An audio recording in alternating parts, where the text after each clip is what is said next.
Hello, I'm Alex with the Figali Corporation, and I'm going to put in some hobnails and heel plates today. I'm not a photographer, and I'm not a movie maker, so good luck.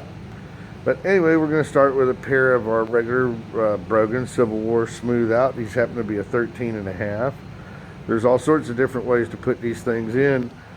A lot of patterns and stuff, but this is pretty much the basic straightforward method everybody uses, and it helps keep your soles together. And we've had people of upwards of 20 years these have lasted them, but people will chase you out with a broom if you go walk on a wood floor. There's no doubt there. A little slippery on rocks, but they've our time proven.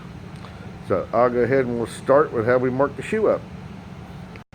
Okay, here's a nice brand new 13.5 Figali. This guy knows what size he wants. So we go over here to the metal shoe fob nail.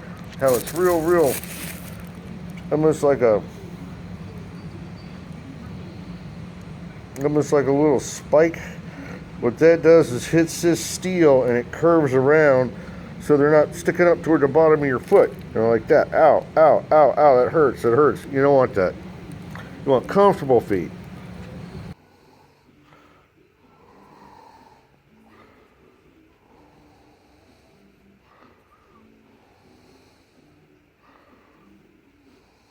And then maybe one more row.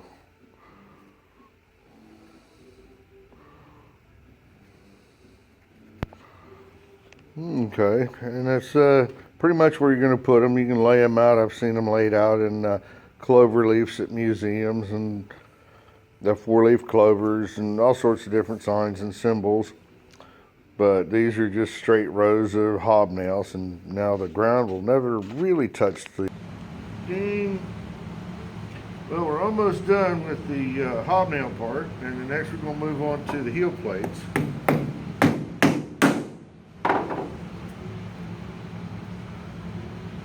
These hobnails will extend the life of the shoe quite a bit, or the sole anyway, because that leather's not getting anywhere near the ground.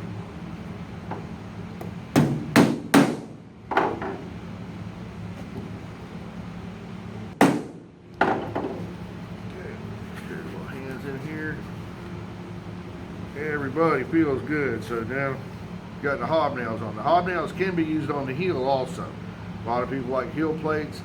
I find that marching on asphalt, you're better off having hobnails on the heel plates, on the heels and the toes, because they kind of lock in. But on mixed ground, I'd rather have the heel plates. So it just depends where you're at.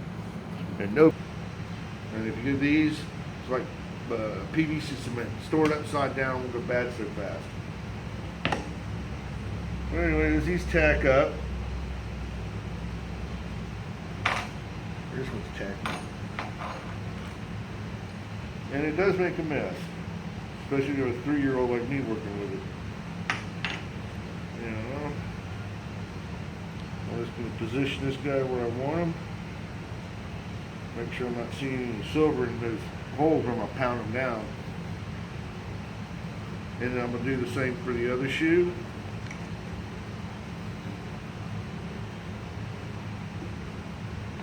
It's okay if you get a little overlap on the glue. You're only going to walk on these.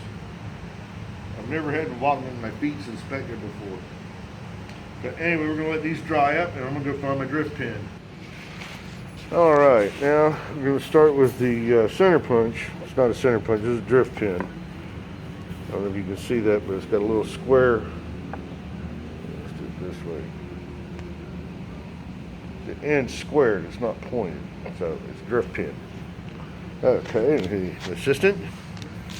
And now we get some of the, these are a ring shank tempered nail. It's a ring shank nail. You carpenters will know what they are, because you cuss them for pulling them out, and they're hard to get out.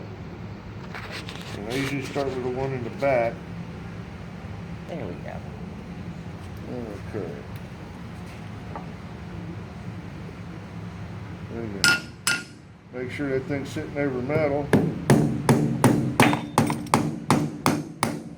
These tend to want to dance around on you, so I like to glue them in place.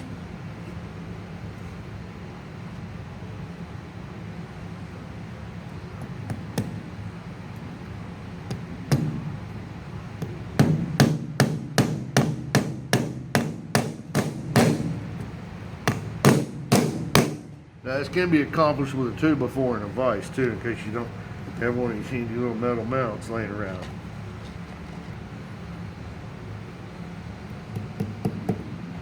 This is why you have flat fingers as a cobbler. Okay, I'm going to use a drift pin, set these two guys in there.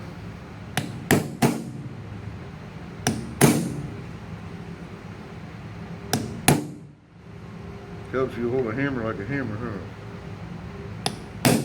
There we go. We got them all drifted in. Take it off the form. You want to reach in there and just make sure nothing came through. It's not going to come through that thick heel. And that's solid stacked leather. And that's the heel plates and hobnails on a pair of Figali brogans. So thank you very much for your consideration, and thank you again.